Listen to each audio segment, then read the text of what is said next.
Yo guys, this is Ace Man here, and today we are going to carry on our science topic in Earth and space. I'm not really joined with my brother, but my brother is going to narrate and show you about Earth and space and the basics. And I am going to be the computer man and zoom into what is shown here on the board. Take it away. Welcome guys, it's Adinkra again, and we're going to be talking about Earth and space, as he said.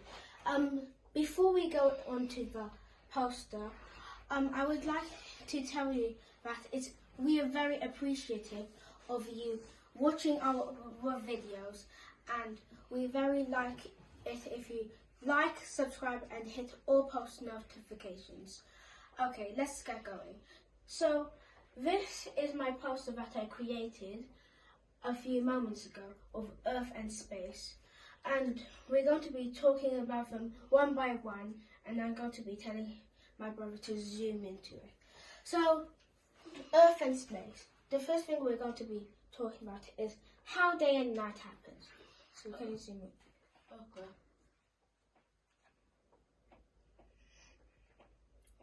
Okay. How day and night happens. Day and night happens when one half of a celestial body, for example, the Earth or the Moon, faces its star and receives its star's light, which creates day, and the other half of the celestial body isn't facing its star and not receiving its light, making night. This is caused by its rotation. So I created a diagram here of this is the sun, and this is the Earth, and this is the day, this is the night, facing the sun, and this is the moon, facing the sun, and this is the dark side. So, to bear in mind, these drawings that I created isn't meant to be realistic. It's just it's not drawn to scale. So that's, yeah. So let's go into the seasons one. How does the changing seasons happen? So the seasons are caused by when a celestial object orbits all around its star, getting light from different areas of its elliptical orbit around its star.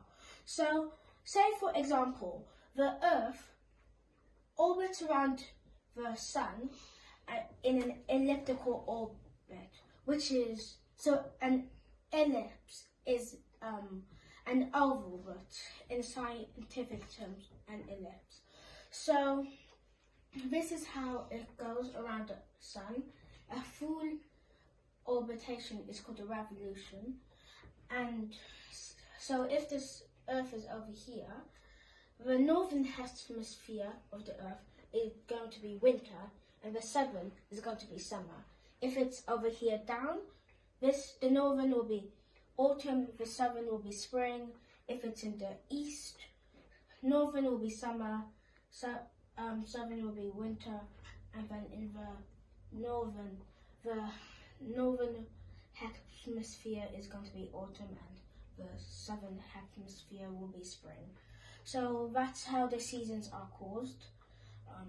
So in this case there are 4 seasons. Okay, let's go on to the next one. Which one? Let's say description of the moon.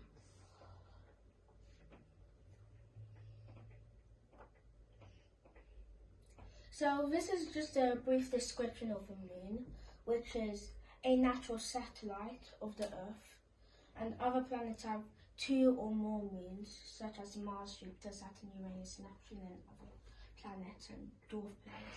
So the moon takes 27 Earth days to orbit the Earth. 27 days on the moon is 1 year.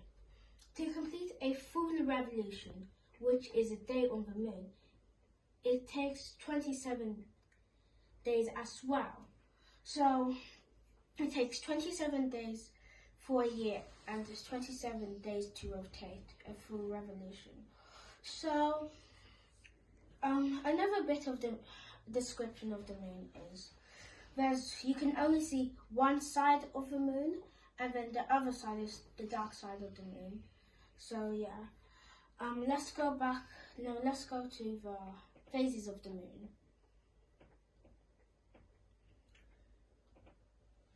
So this is just a rough diagram of the phases of the moon.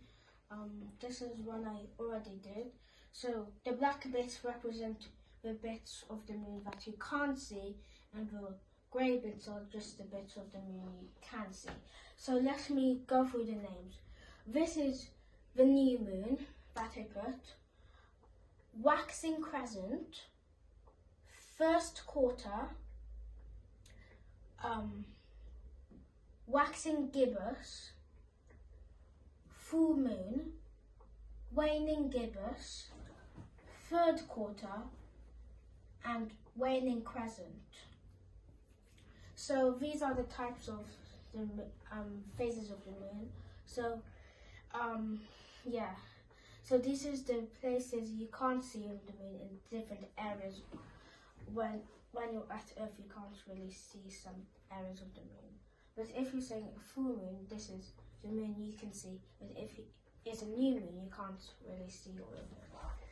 So let's do how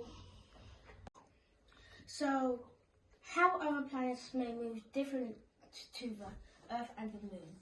So let's just say the planets of the solar system, which includes Mercury, Venus, Earth, Mars, Jupiter, Saturn, Uranus, and Neptune.